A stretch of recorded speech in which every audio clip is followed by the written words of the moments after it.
பிரைஸ்லாம் கர்த்தருடைய பரிசுத்த நாமத்துக்கு மகிமை உண்டாகட்டும். இந்த வார ஆராதனைக்கு ஆரம்பமாக நம்மத்தில் பாஸ்டமா ஒரு ஜெபம் பண்ணி ஏற்பான். எங்கள் மகா கிருபை இரக்கம் நிறைந்த அன்பின் தகப்பன, இந்த நாளின் காலை வேளைக்காக உங்களுக்கு நன்றி ராஜா. இந்த நாள் வானத்தை பூமிப்படுத்த சகல அதிகாரம் கொண்ட தெய்வாதி தேவன் ராஜாதி ராஜா கத்தாதி கத்தா ஓய்ந்திருந்து அந்த நாளை பரிசுத்தப்படுத்தி அந்த நாளை ஆசீர்வதித்த நாள் ஆண்டவரை. இந்த நாளின் செய்தி நீர் ஆசீர்வதிக்க முடியாது சொல்லிக்கிறேன் ஆண்டவரை. ஆமாண்டவரை, இந்த நாளின் வேத வசனத்தை தேவ ஜனங்கள் வாஞ்சதாகமாய் கேட்க நீர் உதவி முடியாது சொல்லிக்கிறேன் ஆண்டவரை. அப்பா, நீங்கள் என்னிலும் என் வார்த்தைகள் உங்களிலும் நிலைத்திருந்தால் நீங்கள் கேட்டுக்கொள்வது அது உங்களுக்கு அருளப்படும் சொன்ன வேத வசனத்தை முடியா காலைதோறும் இந்த கிருபைகள் புதியவைகள் அதிகாலையிலே தேடுகிறோம் என்னை கண்டடைகிறான்னு சொன்னீங்களப்பா. இந்த வார்த்தைகள் இந்த காலை வேளை தெய்வ ஜனங்கள் வாஞ்சோடு கேட்க கர்த்தர் உதவிச்சும் இந்த நாள் உங்கள் வெளியேறப்பட்ட சரீரத்தையும் உங்கள் ரத்தத்தையும் பானம் பண்ணுகிற நாள், அதையும் விசேஷமாய் உங்கள் பிள்ளைகளை அறிந்து அண்டவரை உறுதியாய் பற்றிக்கொள்ள நீர் உதவிச்சும் உங்கள் நாமத்தை மையப்படுத்தும் புதிய மையம் எல்லாரும் எடுத்துக் கொடுங்க. ஏசு நல்ல நாமத்தில் இதாமே ஆமென். தொடர்ந்து ஆராதனைக்கு ஆரம்பமாக நாம் ஒரு பாடல் இருப்பார். முதல் நான் உன்னை ஆசீர்வதிப்பேன், எல்லையில்லா நன்மைகளால் நிரப்பிடுவேன். இன்று முதல் நான் உன்னை ஆசீர்வதிப்பேன், எல்லையில்லா நன்மைகளால் நிரப்பிடுவேன். பெரிய இனமாக்கி ஆசீர்வதிப்பேன், உனது பெயரை நான் உயர்த்திடுவேன். பெரிய இனமாக்கி ஆசீர்வதிப்பேன், உனது பெயரை நான் உயர்த்திடுவேன்.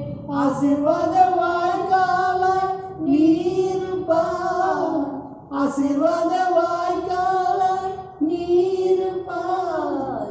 இன்று முதல் நான் உன்னை ஆசீர்வதிப்பேன், எல்லையில்லா நன்மைகளால் நிரப்பிடுவேன்.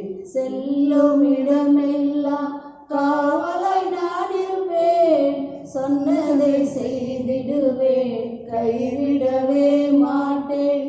செல்லும் இடமெல்லாம் காவலாய் நான் இருப்பேன், சொன்னதை செய்திடுவேன், கைவிடவே மாட்டேன்.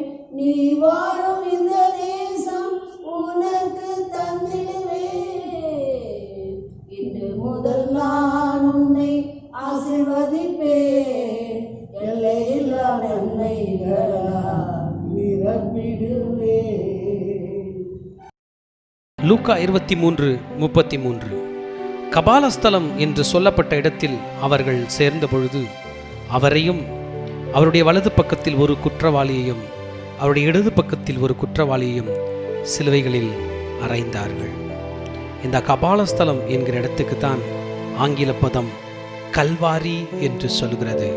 And when they were come to the place which is called Calvary, there they crucified him on the malefactors, one on the right hand and the other on the left.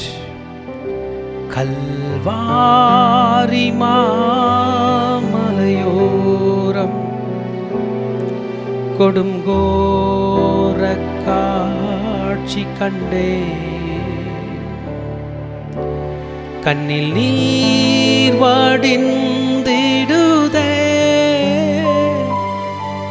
எந்தன் மேய்ப்பர் இயேசுவதோ, எந்தன் மேய்ப்பர் இயேசுவதோ.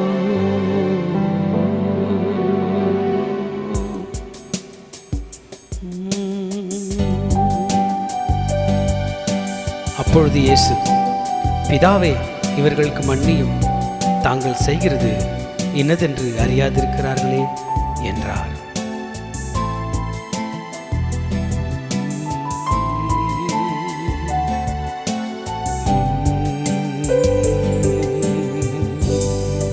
கல்வாரி மாமலையோரம் கொடுங்கோர காட்சி கண்டே, கண்ணில் நீர் வடிந்திடுதே. எந்தன் மேய்ப்பர் இயேசுவதோ, எந்தன் மேய்ப்பர் இயேசுவதோ. கல்வாரி மாமலையோரம் கொடும் கோர காட்சி கண்டே. கண்ணில் நீர் வடிந்திடுதே. எந்தன் மேய்ப்பர் இயேசுவதோ, எந்தன் மேய்ப்பர் இயேசுவதோ. ஜனங்கள் நின்று பார்த்து கொண்டிருந்தார்கள். அவர்களுடனே கூட அதிகாரிகளும் அவரை இகழ்ந்து, இவன் மற்றவர்களை ரட்சித்தான், இவன் தேவனால் தெரிந்து கொள்ளப்பட்ட கிறிஸ்துவானால் தன்னைத்தானே ரட்சித்துக் கொள்ளட்டும் என்றார்கள்.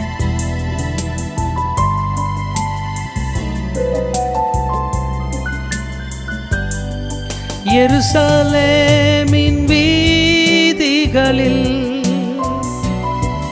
இரத்த வெள்ளம் கோலமிட, எருசலேமின் வீதிகளில் இரத்த வெள்ளம் கோலமிட, திருக்கோலம் நிந்தனையா ஒரு குலைந்து சென்றனரே. திருக்கோலம் நிந்தனையா ஒரு குலைந்து சென்றனரே. ஒரு குலைந்து சென்றனரே. கல்வாரி மாமலையோரம் கொடும் கோர காட்சி கண்டே. கண்ணில் நீர் வடிந்திடுதே. எந்தன் மேய்ப்பர் இயேசுவதோ, எந்தன் மேய்ப்பர் இயேசுவதோ. ஜனங்கள் நின்று பார்த்து கொண்டிருந்தார்கள். அவர்களுடனே கூட அதிகாரிகளும் அவரை இகழ்ந்து, இவன் மற்றவர்களை ரட்சித்தான், இவன் தேவனால் தெரிந்து கொள்ளப்பட்ட கிறிஸ்துவானால் தன்னைத்தானே ரட்சித்துக் கொள்ளட்டும் என்றார்கள்.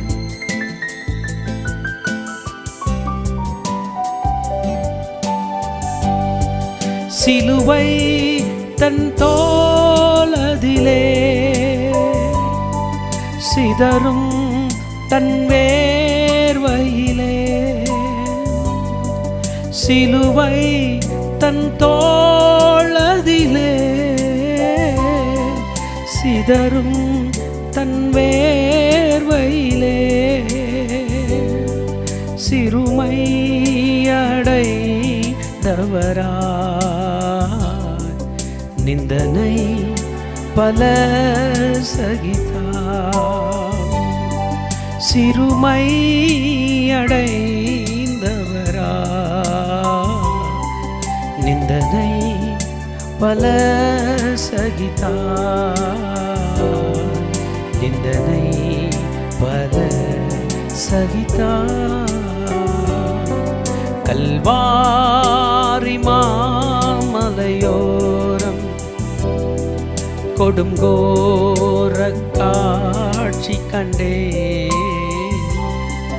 கண்ணில் நீர் வடிந்திடுதே. எந்தன் மேய்ப்பர் இயேசுவதோ, எந்தன் மேய்ப்பர் இயேசுவதோ, எந்தன் மேய்ப்பர் இயேசுவதோ.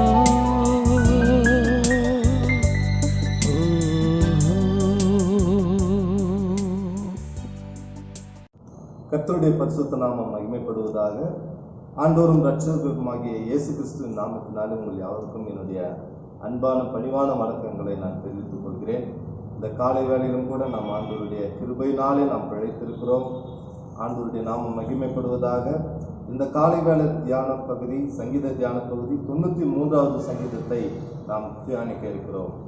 5 வசனங்கள் தான் இதில் இருக்கிறது. இருந்தாலும் ஆண்டவருடைய வல்லமை, ஆண்டவருடைய மகிமை பற்றி அழகாக எடுத்துரைக்கிறது. சங்கீதக்காரன் இந்த முதல் வசனத்தில் சொல்லுகிற பொழுது, கர்த்தர் ராஜரீகம் பண்ணுகிறார், மகத்துவத்தை அணிந்து கொண்டிருக்கிறார், கர்த்தர் பராக்கிரமத்தை அணிந்து அவர் அதை கச்சையாக கட்டி கொண்டிருக்கிறார், ஆதலால் பூச்சக்கரம் அசையாதபடி நிலை பெற்றிருக்கிறது. பூச்சக்கரம் அசையாதபடி நிலை பெற்றிருக்கிறது. இந்த பூமியில் இருக்கிற ஜனங்கள் என்ன செய்து கொண்டிருக்கிறார்கள்னா, வாழ்ந்து கொண்டிருக்கிறார்கள். இந்த பூமி அசைக்கப்படுது. ஆண்டவருடைய வசனம் சொல்லுகிறது விதமாக, அதாவது என்ன சொல்லுகிறது, வானமும் பூமியும் ஒழிந்து போகும், ஆனால் என்னுடைய வார்த்தைகளோ ஒழிந்து போவதில்லை. ஆண்டவருடைய வசனம் ஜீவன் உள்ளது. பாருங்க, கர்த்தர் ராஜரீகம் பண்ணுகிறார். ஆண்டவர் ஒருவர் தான் இந்த உலகத்தை ஆளுகை செய்கிறார். ஆதியிலே வார்த்தை இருந்தது, அந்த வார்த்தை தேவனிடத்தில் இருந்தது, அந்த வார்த்தை தேவனாய் இருந்தது. யோவான் எழுதின சுவிசேஷம் 1ஆம் அதிகாரம் 1வது வசனத்தில் நாம் பார்க்கிறோம். ஆகவே இந்த கர்த்தர் என்று சொன்னால் இங்கே யாரை குறிக்கிறது என்று சொன்னால் ஆண்டவராக இயேசு கிறிஸ்துவை குறிக்கிறது.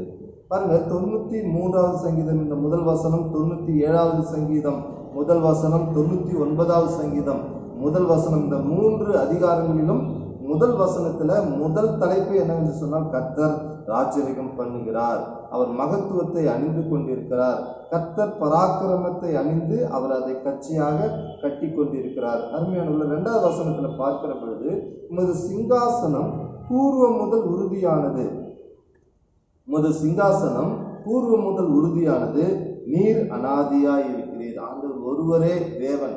அல்லேலூயா. அவர் ஒருவரே ஆட்சி செய்கிறவர். அவருக்கு விரோதமாக இந்த உலகத்துல எது இருந்தாலும் அதெல்லாம் ஒன்றுமே கிடையாது. பாருங்க, வெளிப்படுத்தின விசேஷம் 19ஆம் அதிகாரம் 6வது வசனத்தில் இவ்விதமாக சொல்லப்பட்டிருக்கிறது. வெளிப்படுத்தின விசேஷம் 19ஆம் அதிகாரம் 6வது வசனம், அப்பொழுது திரளான ஜனங்கள் இடும் ஆரவாரம் போலவும், பெருவெள்ள இரைச்சல் போலவும், பலத்த இடிமுழக்கம் போலவும் ஒரு சத்தம் உண்டாகி, அல்லேலூயா, சர்வ வல்லமையுள்ள தேவனாகிய கர்த்தர் ராஜ்யபாரம் பண்ணுகிறார். அல்லேலூயா. எங்க பூமியிலேயும் சரி பரலோகத்திலேயும் சரி ஆண்டவராகிய இயேசு கிறிஸ்து ஒருவரே ராஜரீகம் பண்ணுகிறார். ஆனால் 3வது வசனத்துல பார்க்கிற பொழுது, கர்த்தாவே, நதிகள் எழும்பின, நதிகள் இரைச்சலிட்டு எழும்பின, நதிகள் அலைத்திரண்டு எழும்பின. பாருங்க, இந்த இடத்துல பார்க்கிற பொழுது நதிகள் நதிகள் அப்படின்னு சொல்லிட்டு 3 தடவை வருகிறதுங்க. கர்த்தாவே, நதிகள் என்று சொன்னால் இந்த இடத்துல யாரை குறிக்கிறது அப்படின்னு சொன்னால் மனிதர்களை குறிக்கிறது, மக்களை குறிக்கிறது. ஆகவே ஆண்டவருடைய சிங்காசனத்துக்கு விரோதமாகவும், ஆண்டவருடைய ராஜ்யத்துக்கு விரோதமாகவும், ஆண்டவருடைய பிள்ளைகளுக்கு விரோதமாகவும் ஒரு கூட்ட ஜனங்கள் என்ன செய்யுதுங்க, எழும்பிக் கொண்டே தான் இருக்கிறது. நதிகள் எழும்பின, நதிகள் இரைச்சலிட்டு எழும்பின, நதிகள் அலைத்திரண்டு எழும்பின. எப்படித்தான் எழும்பினாலும் ஆண்டவருடைய ராஜ்யத்தை என்ன செய்ய முடியாது, ஒருவராலும் அசைக்கவே முடியாது. இந்த கல்லின் மேல் என் சபையை கட்டுவேன், பாதாளத்தின் வாசல்கள் அதை மேற்கொள்ள முடியாது. அல்லேலூயா. அவர் ஒருவர் தான் நம்மை ராஜ்யம் பண்ணுகிறவர். பாருங்கள், சங்கீதம் 65ஆம் அதிகாரத்துல 5-7 வசனங்களில் அப்படித்தான் சொல்லப்பட்டு இருக்கிறது. சங்கீதம் 65:5-7 பாருங்க, பூமியின் கடையாந்தரங்களிலும் தூரமான சமுத்திரங்களிலும் உள்ளவர்கள் எல்லாரும் நம்ம நம்பிக்கையா இருக்கிற எங்கள் ரட்சிப்பின் தேவனே, நீ பயங்கரமான காரியங்களை செய்கிறதினால் எங்களுக்கு நீதியுள்ள உத்தரவு அருளுகிறீர். வல்லமை இடை கட்டி கொண்டு உம்முடைய பலத்தினால் பர்வதங்களை உறுதிப்படுத்தி சமுத்திரங்களின் மும்முரத்தையும் அவைகளுடைய அலைகளின் இரைச்சலையும் ஜனங்களின் அமளியையும் அமர்த்துகிறீர். அல்லேலூயா. எத்தனை ஜனங்கள் எழும்பினாலும் அந்த ஜனங்களுடைய இரைச்சலை அமைதிப்படுத்துகிறவர், அமளியை அமர்த்துகிறவர் நம்முடைய ஆண்டவராக இயேசு கிறிஸ்து. இதுல இருந்து என்ன புரிகிறது என்று சொன்னால், அருமையான தேவனுடைய பிள்ளைகளே, நீங்கள் யாருக்கும் என்ன செய்யக்கூடாது? பயப்படக்கூடாது. உங்களுக்கு விரோதமாக எழும்புகிற எந்த ஆயுதங்களும் வாய்க்காதே போகும். அல்லேலூயா. நீங்க இவங்க இந்த ஆளுக்கு பயப்படுறீங்க, அந்த ஆளுக்கு பயப்படுறீங்க, இவங்க நம்மளை ஏதாவது பண்ணிடுவாங்களோ, அவங்க இவங்க மனிதர்களுக்கு பயப்படவே பயப்படாதீங்க. இயேசு கிறிஸ்து அவர் நம்மோடு கூட இருக்கிறார். அவர் நமக்கு உதவி செய்யத்தான் அவர் நம்மை ரட்சித்து இருக்கிறார். அல்லேலூயா. அவர் நம்மை பாதுகாக்கிறார், அவர் நம்மை பராமரிக்கிறார். ஆகவே தேவனுடைய பிள்ளைகளே, எத்தனை நதிகள் எழும்பினாலும், எத்தனை நதிகள் இறைச்சல் விட்டு எழும்பினாலும், எத்தனை நதிகள் அலைத்திரண்டு எழும்பினாலும் ஒன்றுக்கும் கவலைப்படாதிருங்கள். அல்லேலூயா. நம் இயேசு நல்லவர். அவர் ஒருபோதும் கைவிடார். அவர் ஒரு நாளும் நம்மை விட்டு என்ன செய்ய மாட்டாருங்க? விலகிடவே மாட்டார். பாருங்க, 4வது 5வது வசனத்தை வாசிக்க விரும்புகிறேன். திரளான தண்ணீர்களின் இறைச்சலை பார்க்கிலும், சமுத்திரத்தின் வலிமையான அலைகளை பார்க்கிலும் கர்த்தர் உன்னதத்திலே வல்லமை உள்ளவர். அல்லேலூயா. அவர் உன்னதத்திலே வாசமாய் இருக்கிற தேவன். அவர் உன்னதத்திலே வல்லமையாய் இருக்கிற தேவன். அதே வல்லமையையும் அதே மகத்துவத்தையும் அதே மகிமையும் கர்த்தர் நமக்கு கொடுத்திருக்கிறார். கர்த்தர் நமக்கு என்ன சொல்றது? நல்ல பலனை கொடுத்திருக்கிறார். சாத்தானை வெல்வதற்கு வேண்டிய எல்லா அதிகாரத்தின் வல்லமைகளை நமக்கு கொடுத்திருக்கிறார். அருமையானவர்களே, தயவு செய்து எதற்கும் பயப்படவே கூடாது. கடைசியாக பாருங்கள், உமது சாட்சிகள் மிகவும் உண்மையுள்ளவைகள். கர்த்தாவே, பரிசுத்தமானது நித்திய நாளாக உமது ஆலயத்தின் அலங்காரமாய் இருக்கிறது. எவ்வளவு அழகான வசனம் பாருங்க, எத்தனை அர்த்தமுள்ள வசனம். இந்த வசனத்தை பாருங்க. பரிசுத்தமானது நித்திய நாளாக உமது ஆலயத்தின் அலங்காரமாய் இருக்கிறது. கர்த்தருடைய பிள்ளைகளே, இருதயத்திலே பரிசுத்தம் உள்ளவர்கள் பாக்கியவான்கள், அவர்கள் தேவனை தரிசிப்பார்கள். அல்லேலூயா. ஆகவே பரிசுத்த அலங்காரத்துடனே கர்த்தரை தொழுது கொள்ளுங்கள். அப்ப நம்முடைய இருதயமாகிய அந்த தேவன் வாசம் பண்ணுகிற அந்த இடம் மிகவும் பரிசுத்தமாக இருக்க வேண்டும். நம்முடைய ஆலயம், நாம் ஆண்டவரை ஆராதிக்க வருகிறோமே ஆலயம், அந்த ஆலயத்திலும் நம்முடைய பரிசுத்தத்தை நாம் என்ன செய்யணுங்க? நிலைப்படுத்த வேண்டும். ஆகவே உமது ஆலயத்தின் அலங்காரமாய் இருக்கிறது.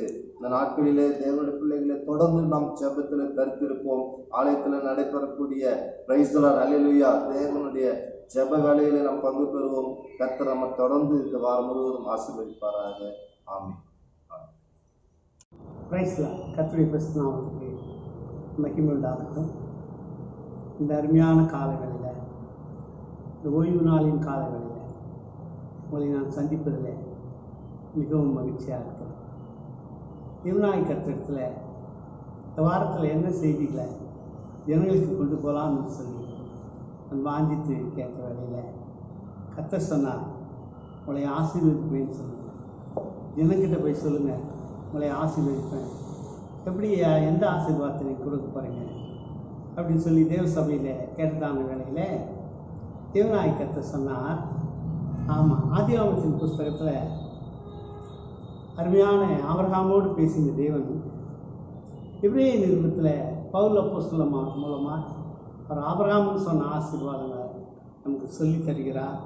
அது என்ன ஆசீர்வாதம் சொன்னால், வேதம் சொல்கிறது, எபிரேய நிருபம் 6ஆம் அதிகாரம் 14வது வசனத்தை வாசிக்கும்போது, நிச்சயமாகவே நான் உன்னை ஆசீர்வதிக்கவே ஆசீர்வதித்து உன்னை பெருகவே பெருக பண்ணுவேன் என்று சொன்னான்.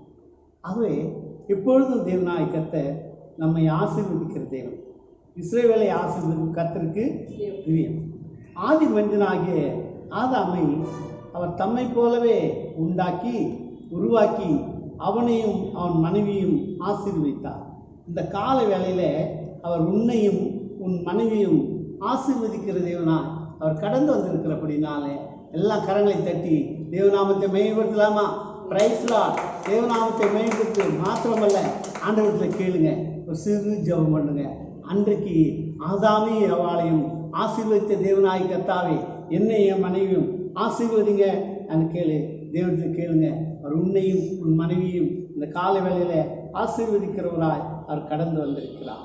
இயேசுவின் நாமத்தில் இன்னும் தேவனாகிய கர்த்தர் என்ன சொல்கிறாருன்னு சொன்னால், இஸ்ரவேலை ஆசீர்வதிப்பது கர்த்தருக்கு பிரியம். அவர் எப்படி ஆசீர்வதிக்கிறார்னு சொல்லி நம் வேதத்தில் வாசிக்கும் போது, ஆதியாகமத்தின் புஸ்தகம் 1ஆம் அதிகாரம் 28வது வசனத்தின்படி, நீங்கள் பலுகி பெருகி பூமியை நிரப்பி அதை கீழ்ப்படுத்தி சமுத்திரத்தின் மச்சங்களையும் ஆகாயத்து பறவைகளையும் பூமியின் மேல் நடமாடுகிற சகல ஜீவ ஜந்துகளையும் ஆண்டு கொள்ளுங்கள் என்று சொல்லி தேவன் அவர்களை அவர் ஆசீர்வதித்தார். இப்பொழுதும் இந்த காலை வேளையில் தேவ சமூகத்தில் கூடியிருக்கிற ஆணும் பெண்ணும் குடும்பத்தாரும் கேளுங்க, என்னையும் மனைவியும் ஆசீர்வதிங்கப்பா, எங்களை ஆசீர்வதிங்கப்பான்னு சொல்லி கேளுங்க. முதலாவது குடும்பங்களை ஆசீர்வதித்த தேவன். ரெண்டாவதாக அவர் முதலாவது கணவன் மனைவியை ஆசீர்வதித்த தேவன். ரெண்டாவது பெற்றோரின் பிள்ளைகளையும் அவர் ஆசீர்வதிக்கிறவராய், குடும்பங்களை ஆசீர்வதிக்கிறாய் கடந்து வருகிறார்.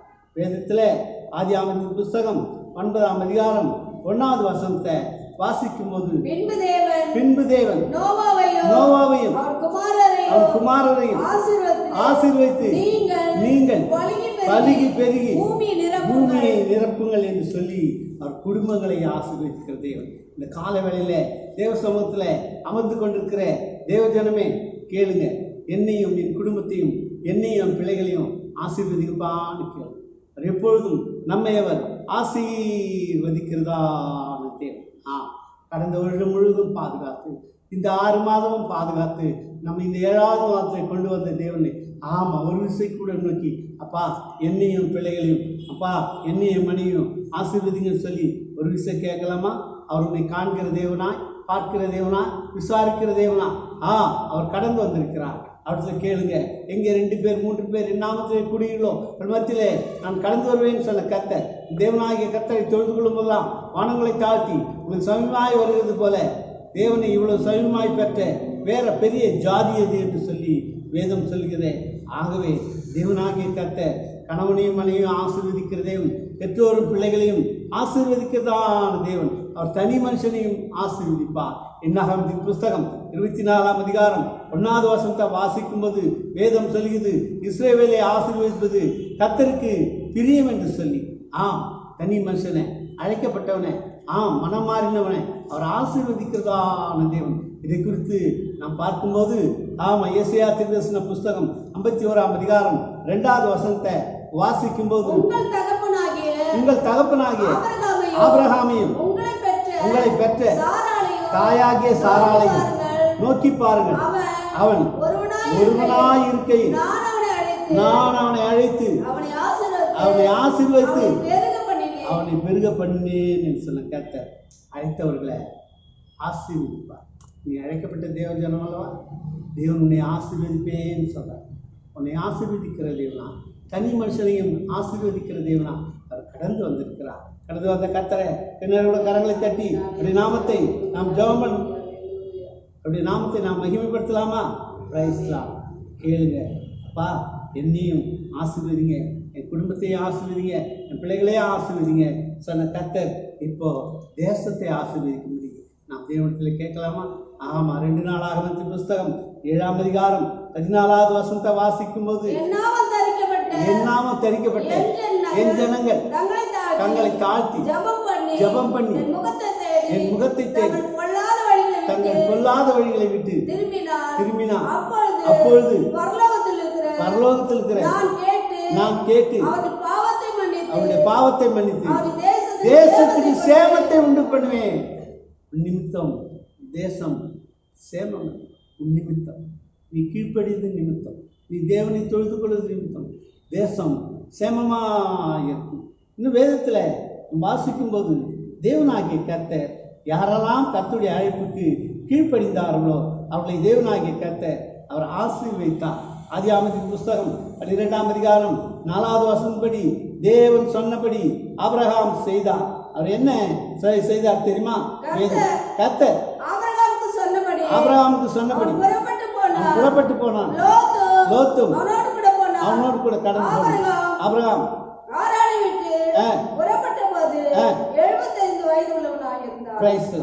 தாம் சொன்னபடி, ஆண்டவர் சொன்னபடி அவன் புறப்பட்டு போனான். உன்கிட்ட பேசியிருக்கிறாரா? உங்கள்கிட்ட சொல்லியிருக்கிறாரா? தேவ வார்த்தைக்கு முழுமையான பதிலை நீங்கள் கட்டெடுங்க, முழுமையான கீழ்ப்படிதலை கட்டெடுங்க. அது மாத்திரமல்ல, கீழ்ப்படுகிறவர்களுக்கு ஆசீர்வாதத்தை கர்த்தர் வைத்திருக்கிறார். ஆதியாகமத்தின் புஸ்தகம் 6ஆம் அதிகாரம் 22வது வசனத்தை வாசிக்கும் போது நோவா அப்படியே செய்தான். கர்த்தர் சொன்னபடியே அவன் செய்து முடித்தான். இந்த புதிய மாதத்தில், இந்த 6 மாதத்துக்கு மேலே தேவனாகிய கர்த்தர் நம்மை கொண்டு வந்தாரே, அவர் அழைப்பை உண்மையாக ஏற்றுக்கொண்டிருந்தால், வேதம் சொல்லுகிறபடி அழைப்பை ஏற்றுக்கொண்டு உண்மையாய் நடந்த ஆபிரகாமை ஆசீர்வதித்த தேவன். ஆதியாகமத்தின் புஸ்தகம் 13ஆம் அதிகாரம் 2வது வசனத்தை வாசிக்கும் போது வேதம் சொல்லுகிறது, ஆபிரகாம் மிருக ஜீவன்களும் வெள்ளியும் பொன்னுமான ஆஸ்தியுடைய அல்லேலூயா அழைக்கப்பட்டவன். கீழ்ப்படியும் போது அழைக்கப்பட்டவனை பொன்னும் வெள்ளியும் உடைய சீமானாய் மாற்றினார். என்னை கேட்டுக்கொண்டிருக்கிற தேவ ஜனமே, ஆண்டவருடைய வார்த்தைக்கு கீழ்ப்படி, உன்னை அவர் சீமானாய் மாற்றுவார் இயேசுவின் நாமத்தில். ஆமாம், ஆபிரகாமுக்கு கொடுத்த ஆசீர்வாதத்தை எனக்கு தாங்கன்னு கேளுங்களேன், தாங்கன்னு கேளுங்களேன். உண்மையாய் நான் கீழ்ப்படிந்தம்பா, எனக்கு தாங்கப்பா ஆபிரகாமின் ஆசீர்வாதத்தை எனக்கு தாங்கப்பான்னு கேளுங்கப்பா. ஆபிரகாமின் ஆசீர்வாதங்கள் இந்த அடிமைக்கு கொடுத்தீரையா, ஆபிரகாமின் ஆசீர்வாதங்கள் இந்த அடிமைக்கு கொடுத்தீரையா.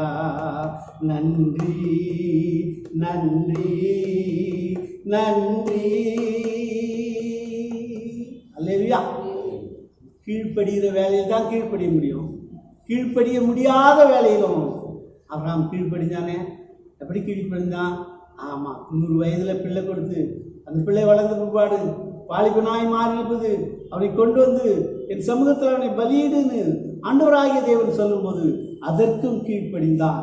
கீழ்ப்படிய முடியாத சூழ்நிலையிலும் அவன் கீழ்ப்படிந்ததுனால தேவனாகிய கர்த்தர் தன்னை காட்டிலும் பெரியவன் ஒருவரும் இல்லை என்று சொல்லி தேவனாகிய கர்த்தர் கூறி தன்மேலேயே ஆணையிட்டார். ஆதியாகமத்தின் புஸ்தகம் 22ஆம் அதிகாரம் 16வது வசனமும் 18வது வசனத்தை வாசிக்கும் போது வேதம் சொல்லுகிறது, ஆதியாகமம், நீ உன் புத்திரன் என்றும் ஏக சுதன் என்றும் பாராமல் அவனை ஒப்புக்கொடுத்து இந்த காரியத்தை செய்தபடியால் நீ என் சொல்லுக்கு கீழ்ப்படிந்தபடினால் உன் சந்ததிக்குள் பூமியில் உள்ள சகல ஜாதிகளும் ஆசீர்வதிக்கப்படும். என்னை கேட்டுக்கொண்டிருக்கிற தேவ ஜனமே, கீழ்ப்படிய முடியாத சூழ்நிலையும் அவன் கீழ்ப்படிந்தான். வேதம் சொல்கிறது, அது உன் நிமித்தம் இந்த உலகத்தில் உள்ள இந்த பூமியில் உள்ள சகல ஜாதிகளும் ஆசீர்வதிக்கப்பட்டிருப்பான் சொன்னார். என்னை கேட்டுக்கொண்டிருக்கிற தேவ ஜனமே, கீழ்ப்படிய முடியாத சூழ்நிலை வரும்போது கீழ்ப்படுகிற குணத்தை எனக்கு தாங்கப்பான்னு கேளுங்களேன். அப்போ தானே பூமி தாங்காத ஆசீர்வாதம், அப்போ தானே செல்வ சீமானாய் மாறின ஆசீர்வாதம், அதன் மூலமாக தானே உன் நிமித்தம் ஆசீர்வாதம். அப்படி தேவனாகி கர்த்தர் கீழ்ப்படிந்தவர்களுக்கு கொடுத்திருக்கிறார். இதுக்கு காரணம் என்ன? ஆபிரகாம், உன் இனத்தையும் உன் ஜனத்தையும் உனக்கு உண்டானதை நீ விட்டு விட்டு நான் காண்பிக்கிற தேசத்துக்கு புறப்பட்டு போ அப்படின்னு சொன்னான்.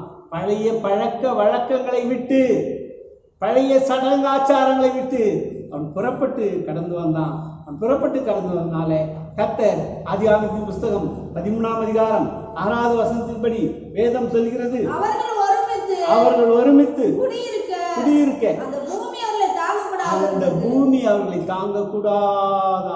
என்று கேட்டுக்கொண்டு ஆபிரகாம் பண்ண காரியம் என்னங்க? கீழ்ப்படிய முடியாத சூழ்நிலை கீழ்ப்படிந்தான். கீழ்ப்படுகிற வேலையிலும் கீழ்ப்படிந்தான். ஆகவே வேதம் சொல்கிறது, பூமி தாங்காத ஆசீர்வாதங்களை தேவனாய் கர்த்தர் நமக்கு கொடுத்தார். பழைய சுபாவங்களை, பழைய பழக்க வழக்கங்களை, பழைய சடங்காச்சாரங்களை, பழைய காரியங்களை அவன் விட்டு விட்டு தேவனுடைய அழைப்பை அப்படியே ஏற்றுக்கொண்டான். 2 கொரிந்தியர் புஸ்தகம் 5ஆம் அதிகாரம் 17வது வசனத்தை வாசிக்கும் போது, இப்படி இருக்க ஒருவன் கிறிஸ்துவுக்குள் இருந்தால் புது சிருஷ்டியாய் இருக்கிறான், பழையவைகள் ஒழிந்து போய் எல்லாம் புதிதாய் மாறிடுச்சு. இதை கேட்டுக்கொண்டிருக்கிற தேவ ஜனமே, எல்லாம் புதிதாக இருக்கிறார். எல்லா காரியத்திலும் புதிதான காரியங்களை செய்கிறோமா? கிறிஸ்துக்கு உகந்த காரியங்களை செய்கிறோமா?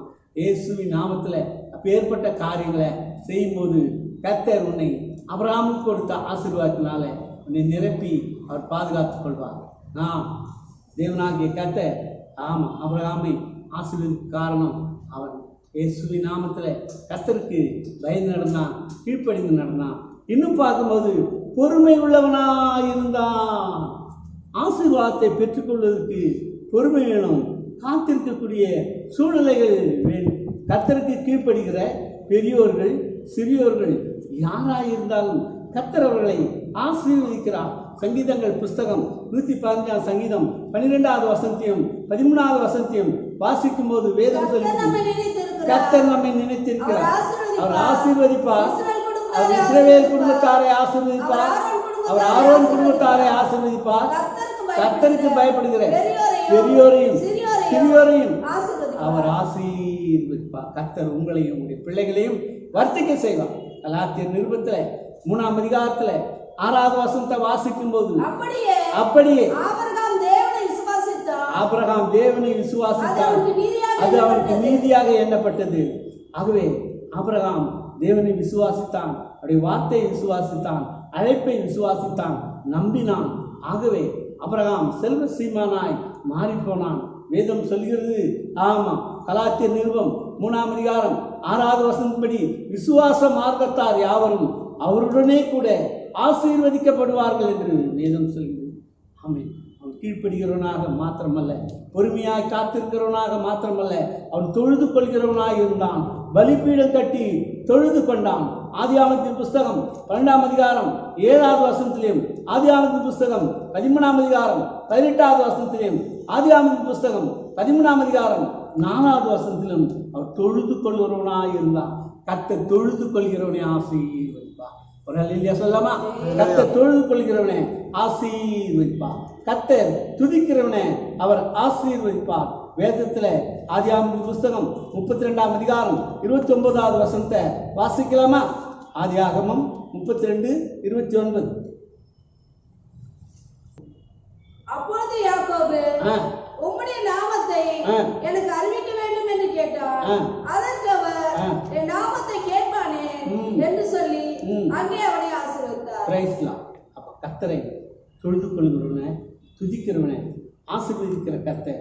3 வேளை ஜெபித்த தாவீதை ஆசீர்வதித்த கர்த்தர், தானியேலை ஆசீர்வதித்த கர்த்தர்.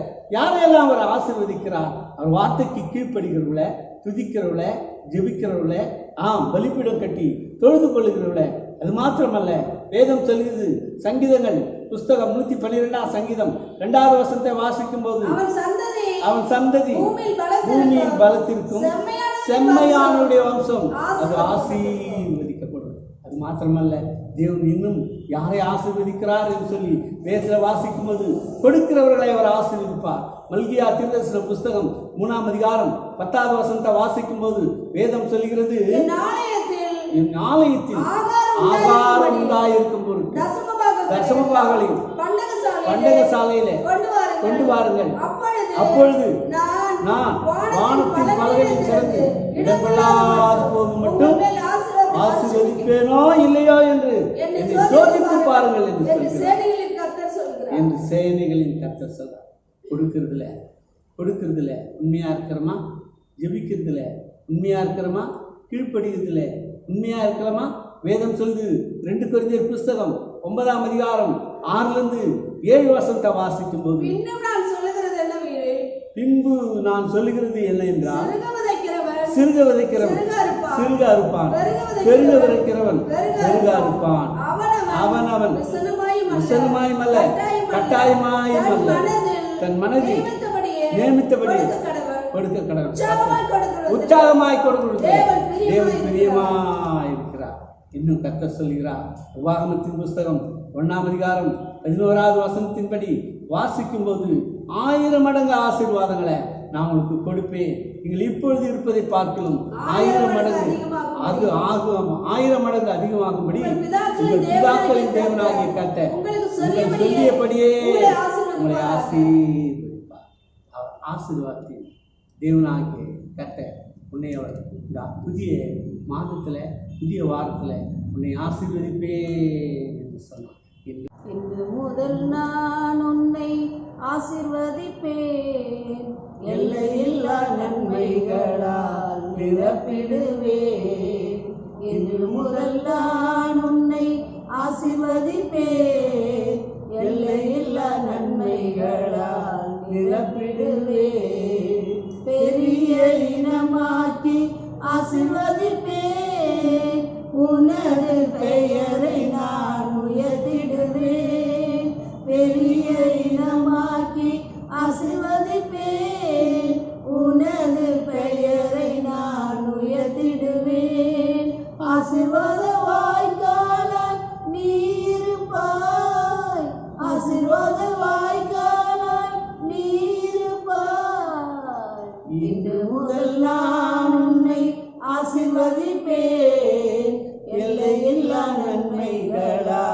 நிரப்பிடுவே.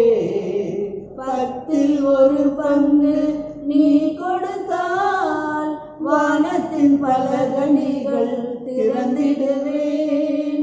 1/10 நீ கொடுத்தால் வானத்தின் பல கனிகள் திறந்திடுவேன்.